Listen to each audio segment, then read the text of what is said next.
মুভির শুরুতে আমরা গোসিয়া নামের একটি মেয়েকে দেখি, যে শহর থেকে অনেক দূরে একটি ছোট্ট গ্রামে তার মায়ের সঙ্গে থাকে। গোসিয়া খুবই সুন্দরী এবং সম্প্রতি সে তার যৌবনের পথে পা দিয়েছে, কিন্তু তার কোনো বন্ধু বান্ধব নেই, তাই শারীরিক সুখ সম্পর্কে তার কোনো ধারণা নেই। পরের দিন সকালে গোসিয়া উঠে গরুর ঘরে যায় এবং দুধ দোহাতে শুরু করে। তারপর সে সেই গরুগুলোকে চারণের জন্য জঙ্গলের দিকে নিয়ে যায়। গোসিয়া গরুগুলোকে জঙ্গলে চড়তে ছেড়ে দেয়, একটি গাছের নিচে বসে কুকুরের সঙ্গে সময় কাটাতে থাকে। এরপর সে তার সব কাপড় খুলে পাশের একটি নদীতে স্নান করতে শুরু করে, কিন্তু হঠাৎই তার মনে হয় যে কেউ তাকে লুকিয়ে দেখছে।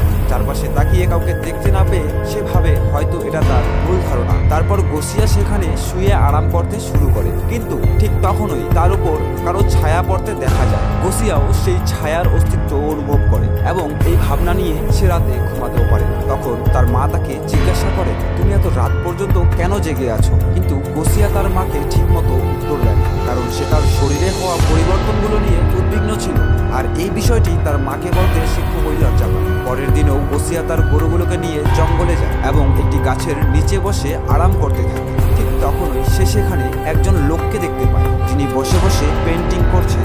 তখন গোসিয়া সেই লোকের কাছে যায় আর লোকটি তাকে তার পেন্টিং দেখায়, যেখানে তিনি গোসিয়ার নগ্ন ছবি এঁকেছেন। গোসিয়া তার সেই নগ্ন ছবি দেখে সেখানেই অজ্ঞান হয়ে পড়ে যায়। পরে সেই লোকটি তাকে পানি খাইয়ে তার জ্ঞান ফিরিয়ে আনে এবং তাকে জিজ্ঞেস করে, তুমি কি এখানেই থাকো? একথা শুনে গোসিয়া বলে, হ্যাঁ, আমি এখানেই কাছাকাছি থাকি। এরপর গোসিয়া সেই লোককে জিজ্ঞেস করে, তুমি কোথায় থাকো? তখন লোকটি উত্তর দেয়, আমার কোনো স্থায়ী ঠিকানা নেই, আমি এখানে ওখানে ঘুরে ঘুরে ছবি আঁকি, আর যেই জায়গাটা ভালো লাগে সেখানে গিয়েই থেকে যাই। এরপর লোকটি গোসিয়ার কাছে আসে এবং তার শরীরে হাত দিতে শুরু করে। লোকটির এমনভাবে স্পর্শ করা গোসিয়ার ভালো লাগতে থাকে, তবে সে লজ্জা পেয়ে সেখান থেকে চলে যায়। পরের দিন গোসিয়া আবার সেই জায়গায় যায় এবং লোকটিকে খুঁজতে থাকে, কিন্তু তাকে কোথাও দেখতে পায় না। ঠিক তখনই হঠাৎ লোকটি তাকে ডাকতে শুরু করে। সেই ডাক শুনে গোসিয়া তার কাছে যেতে শুরু করে, যিনি সেখানে বসে পেন্টিং আঁকছিলেন। তখন লোকটি গোসিয়াকে তার আঁকা পেন্টিং গুলো দেখায়, আর সেগুলো দেখে গোসিয়ার খুব ভালো লাগে। এরপর গোসিয়া সেই লোককে জিজ্ঞাসা করে, তুমি শুধু আমার নগ্ন ছবিগুলোই কেন আঁকছো? একথায় লোকটি বলে, কারণ তুমি খুব সুন্দর, আর তোমার হাতটা দেখো, এটাও কত সুন্দর। তারপর সে গোসিয়াকে বলে, তুমি জানো তোমার এই যৌবনবতী শরীর তোমার কাছ থেকে কি চাইছে? একথায় গোসিয়া বলে, না, আমি এ সম্পর্কে কিছুই জানি না। তখন সেই লোকটি গোসিয়াকে লোকটির একটি নগ্ন ছবি দেখিয়ে বলে, তোমার শরীর শারীরিক সুখ চাই, যা আমি তোমাকে দিতে পারি। এই বলে লোকটি গোসিয়াকে সব কাপড় খুলে ফেলতে বলে। তখন গোসিয়া তার সব কাপড় খুলে ফেলে আর লোকটি তার শরীরে হাত দিয়ে তাকে উত্তেজিত করতে থাকে। গোসিয়াও নিজেকে তার নিয়ন্ত্রণ করতে না পেরে এবং তারা দুজন সেখানেই অন্তরঙ্গ হয়ে ওঠে। এরপর দেখা যায় এই লোকের সঙ্গে সময় কাটিয়ে গোসিয়া খুব খুশি হয় এবং আনন্দে সারা রাত ঘুমাতে পারে আর ভোরবেলায় উঠে পড়ে। গোসিয়াকে এভাবে বদলে যেতে দেখে তার মা সন্দেহ শুরু করে, গোসিয়া হঠাৎ এত পাল্টে গেল কিভাবে? এরপর দেখা যায় গোসিয়া প্রতিদিন জঙ্গলে গিয়ে সেই লোকের সঙ্গে আনন্দের সময় কাটায়। সেই লোকটি তাকে ভালোবাসার পাশাপাশি পৃথিবীর বিভিন্ন আচার আচরণও শেখাতে শুরু করে, কিভাবে বসে খেতে হয়, লোকজনের সঙ্গে কিভাবে কথা বলতে হয় ইত্যাদি। সেই সঙ্গে লোকটি গোসিয়ার জন্য অনেক নতুন পোশাকও নিয়ে আসে, যা গোসিয়ার খুব পছন্দ হয়। একদিন বৃষ্টির কারণে তারা দুজন একটি গাছের নিচে বসে কথা বলতে থাকে। তখনই সেই লোকটি গোসিয়াকে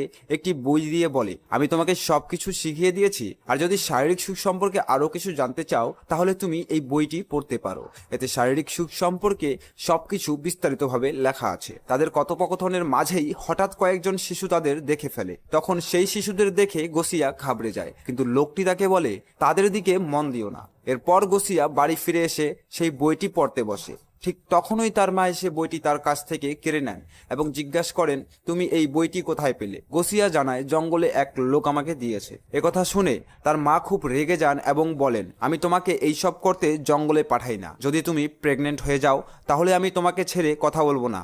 একথা শুনে গোসিয়ার খুব রাগ হয়, কিন্তু সে মায়ের সঙ্গে ঝগড়া করতে চায় না। তারপর তার মা বলে, এই রবিবার আমরা চার্চে যাব, আর সেখানে তুমি ফাদারের সামনে সব কথা কনফেস করবে। এরপরে রবিবার তারা দুজনে চার্চে যায় এবং সেখানে গোসিয়া ফাদারের সামনে তার সব কথা কনফেস করে এবং সে বলে, আমি জানি না যে আমার এসব করা উচিত ছিল কি না, কিন্তু তারপরেও আমি নিজেকে থামাতে পারিনি এবং তার সঙ্গে অনেকবার অন্তরঙ্গ হয়েছি। এই কারণে আমার সব গুনাহ মাফ করে দিন। এটি শুনে ফাদার তার মাকে বলেন, গোসিয়া এখনো একটি শিশু এবং সে মাত্রই যৌবনে পা দিয়েছে। এই বয়সে অনেক সময় বাচ্চারা ভুল করে ফেলে, তবে তুমি একবার গোসিয়াকে ডাক্তারের কাছে নিয়ে যাও এবং দেখো সে কি প্রেগনেন্ট হয়েছে কিনা। ফাদারের কথা শুনে গোসিয়ার মা তাকে ডাক্তারের কাছে নিয়ে যায়, কিন্তু চেক আপ করার পর ডাক্তার যখন গোসিয়ার মায়ের কাছে কিছু বলেন তখন তিনি সম্পূর্ণ হতবাক হয়ে যান। আসলে ডাক্তার তার মাকে বলেছিলেন গোসিয়া এখনো ভার্জিন এবং সে কারোর সঙ্গে শারীরিক সম্পর্ক করেনি। এর মানে গোসিয়াকে এখনো কেউ স্পর্শ করেনি। কিন্তু গোসিয়া যে সবকিছু করেছে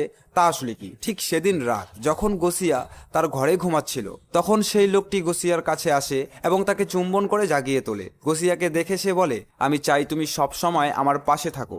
এই কথা শুনে লোকটি বলে, আমি এখানে তোমার সঙ্গে আছি এবং আমি তোমাকে ছেড়ে কোথাও যাব না।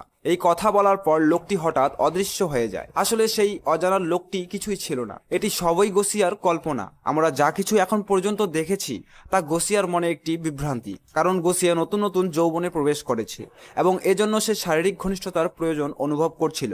একাকিত্বের কারণে সে এই ধরনের কল্পনা করতে শুরু করে এবং এইভাবেই সিনেমাটি এখানেই শেষ হয়ে যায়। তো বন্ধুরা, ভিডিওটি যদি ভালো লেগে থাকে ভিডিওটিতে লাইক দিয়ে আমাদের চ্যানেলটিকে সাবস্ক্রাইব করে দিন এরকমই নিত্য নতুন মুভির আপডেট সবার আগে পেতে।